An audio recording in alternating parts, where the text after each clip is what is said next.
So Yuki and I are a part of a senior design team in the College of Engineering, and we worked on software for closed-loop neurofeedback. So the process of neurofeedback basically entails recording brain activity. We used EEG, electroencephalography.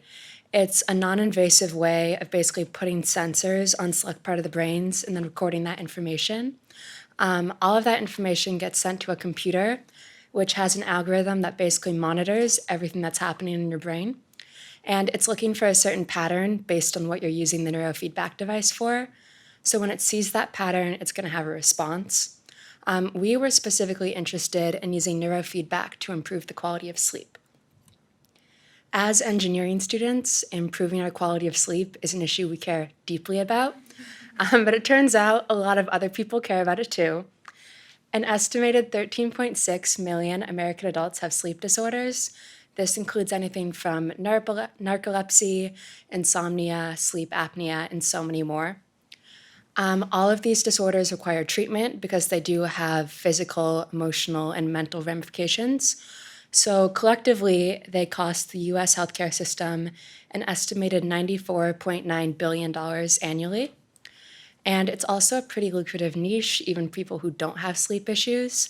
The global market for sleep aids was worth $81.2 billion in 2020, and it is projected to grow to $112.7 billion by the year 2025. So the most important part of the sleep cycle, and where many of these sleep disorders cause things to go wrong, is deep sleep. Deep sleep is the phase where basically everything important happens. So your body grows, your immune system works on whatever issues your body has at the moment, your metabolism works, and so many more processes. The reason these processes run so effectively are because of slow waves, which characterize deep sleep. So current researchers are very interested in slow waves. There's one lab that used auditory stimulation. So they looked at sleeping subjects, and when they identified a slow wave on their EEG machine, they would administer a little audio sound. And then they found that the sound actually amplified the slow wave. So it made it so much bigger on the recording, which actually ended up improving the quality of sleep for these people. So right now, this has only been done in a research grade setting, but it does seem to have promising impacts for commercialization. So unfortunately, the research setting is not the best place to reap these benefits. First of all, it's harder for some people to fall asleep in an unfamiliar environment, especially when they know they're being observed by complete strangers.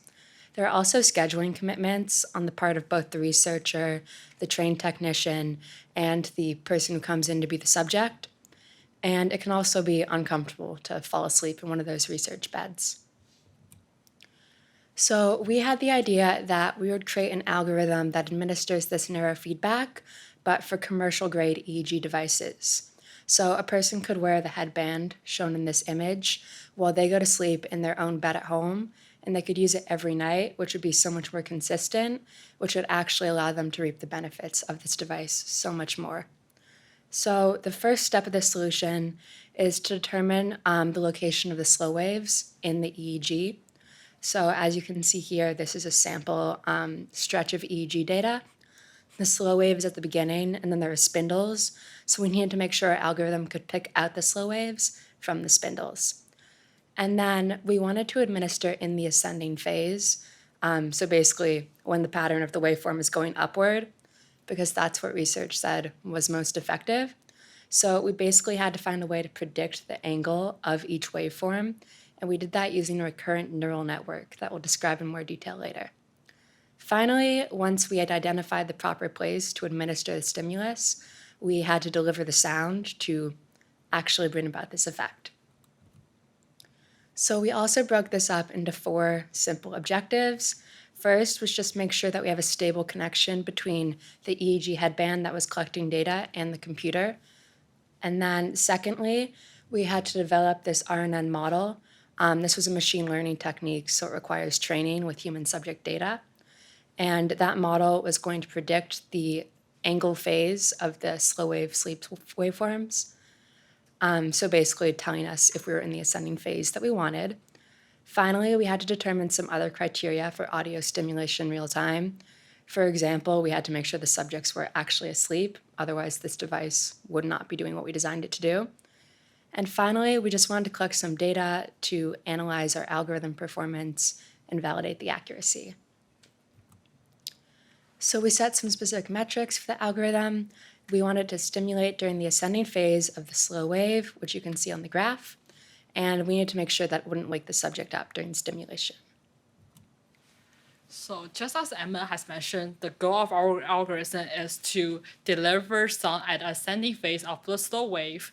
To develop our algorithm, we first establish a stable connection between the commercial EEG device and the PC. And surprisingly, we had a lot of trouble in the step because the connection is very unstable as it disconnects very frequently.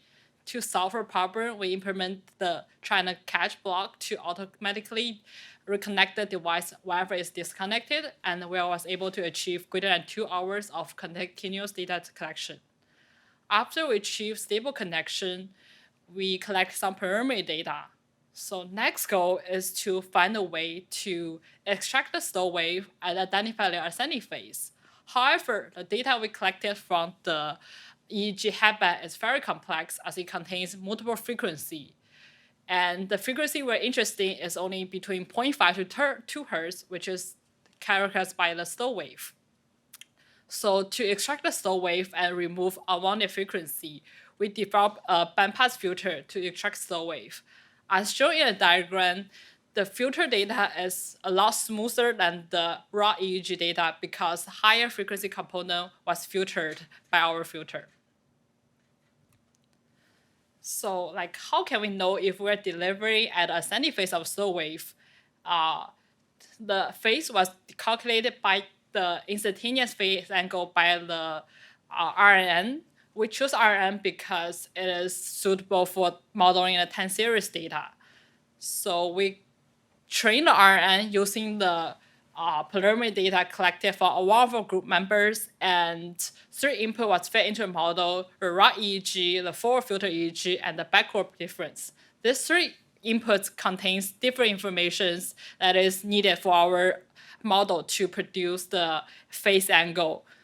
And at every 10 stamp, we're gonna produce a phase angle. But how can we determine the range of the stimulation? Just as Emma has mentioned, the ascending phase of the slow wave is between negative 90 degree to 0 degree, and after optimization, we narrowed this range to negative 30 to 0 degree, and we set our confidence level of a prediction to be greater than 0.95. Setting a high confidence level ensures like the algorithm is highly confident in its prediction, which is important to reduce the likelihood of false prediction. And just as the second metric said, we want the stimulation not to wake the subject up. To ensure we're stimulating at a time when the subject is asleep, we set up 2 other criteria. The first one is delta power, which ensures the subject is in deep sleep. And the second criteria is artifact detection, which ensures the subject's eyes is not moving. With these 2 criteria, we can be confident that the subject is asleep during the time of stimulation. Lastly, after training and optimization, we deploy our RNN model along the criteria we set to deliver sound that is in phase with the slow wave, and we're going to quantify our performance by looking at how many points are actually delivered at the ascending phase of the slow wave. So here is the plot that shows that we are actually able to deliver at the ascending phase of the slow wave. So basically, we set the range between the negative 90 degree to 0 degree, which is shown as the 300 degree to 0 degree in the phase diagram. And you can see like we start stimulation when the predicted angle is from the 330 to 0. And you can see from the second diagram, like mostly all the stimulation falls between the negative 30 to 0. And we calculate the error between the predicted and the ground truth. And we're able to see the on average, the error is less than 15 degrees, which is about 4% error, which is very acceptable for our purpose. Here we show the average response during the time of stimulation. We align the waveform 2 seconds before and 2 seconds after stimulation to see the average response during the stimulation. We can clearly see like we are stimulating at the ascending phase of the slow wave. Lastly, we also look at every stimulation point to check the accuracy. These are the 4 selected stimulation diagram of slow wave. The location of stimulation, which shows the stimulation is still at ascending phase.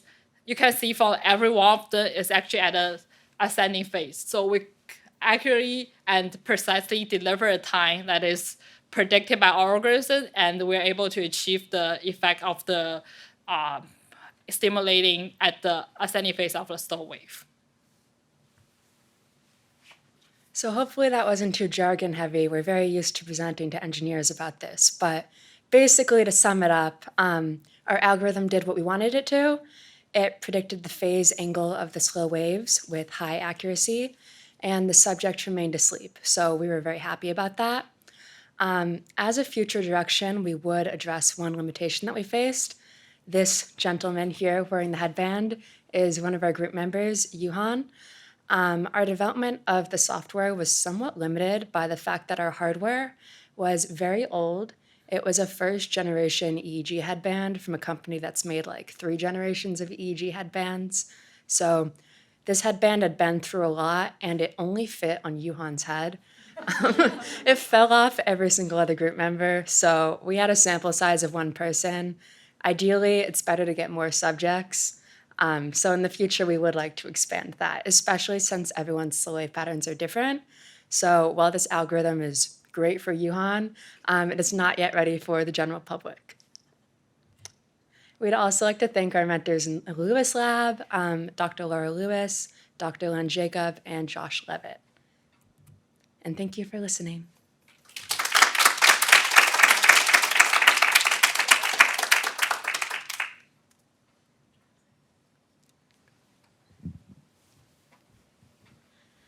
So I know from just experience with different wearables and medical devices that they have low accuracy for detecting actually when the wearer is sleeping. So I was curious if the algorithm you developed sort of is able to detect this and how that sort of process worked for you guys.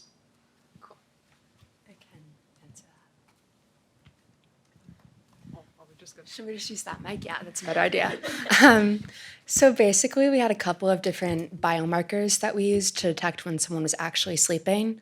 So the specific phase of sleep that we're looking at was deep sleep, which is characterized by delta waveforms.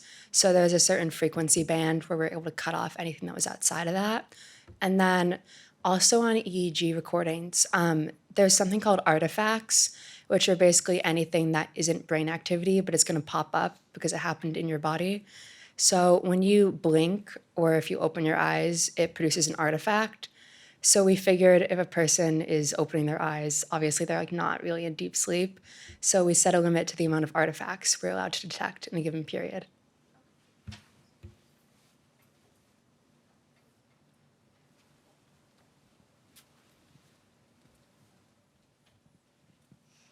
Thanks, you two. This is so great. This question might be mostly for Yuki, but I know this setting up the RNN was like, basically just another day's work for you, maybe. But I wonder if you could like zoom out a little bit and maybe share a little bit about like in your like explorations of like neural networks and this type of machine learning, like what did you learn from actually like enacting it for like a human body, and what are some like other applications that you see out there in the like medical device world that you think are interesting? Basically, we have to tweak the RNN a little bit because like there's a delay between the time of prediction and time we actually deliver sound. So basically, we have to shift our output by like 12 data point to make sure like we account for the delay we're gonna get doing actual stimulation. So we are not able to predict at So we're now predicting at 10 to 10, we have to do some delay between the RNN. And like we use this for the prediction of the slow wave, but the RNN can be used for so many things. And like actually in the lab I'm currently working at, we also use the RNN to model the brain dynamics of the monkey. So we're trying to understand how monkey is performing a decision-making test by analyzing their brain. So basically we set up RNN model to model this decision-making test to see if the computer can do the same performance as a monkey. And also like RNN is using many other tests such as like text translation. Basically, if you want to translate English to another language, you will use RNN. But obviously there's better network than that for this purpose, but this is also one way you can use RNN for.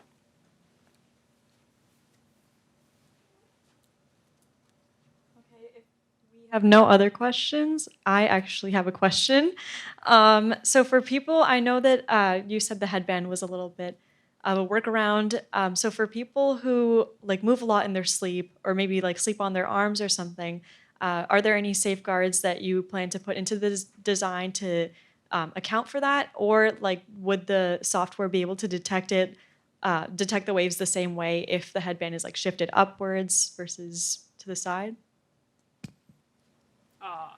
There's many commercial device that is on the market right now. Like we only got this one because our lab purchased this one, but you can purchase one that fits your head, and our device is able to work with any commercial device that is on market. So basically you can pick a device and gonna fit into our model and be able to collect the data.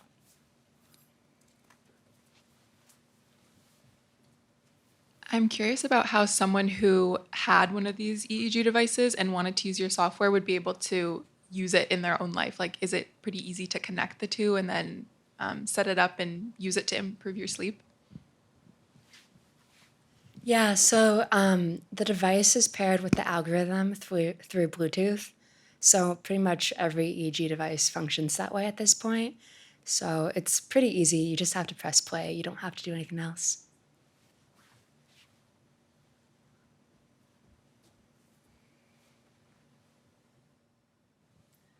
I'm curious a little bit about the topic in general. So, who would this device work best for? What sleep disorders? But then also, could an everyday user also use this to just help improve their sleep, even if they don't have any problems with it? Yeah, so pretty much anyone could benefit from it. We had specifically looked at people with sleep disorders because we thought, that's the most pressing group that needs it. And, realistically, if you were to approach this, like, as an engineering problem, it would be easiest to get funding for a group that truly needs it for a specific reason. But in our research, we looked at a lot of CDC data, and they said that sleep aids, so like melatonin or different pharmaceutical drugs, are getting very popular. I think it was like 8% of American adults use them 4 or more days a week. But they also found that most of the people who use them aren't people with these disorders. So I think it's becoming more popular for everyone, and really anyone could benefit from it.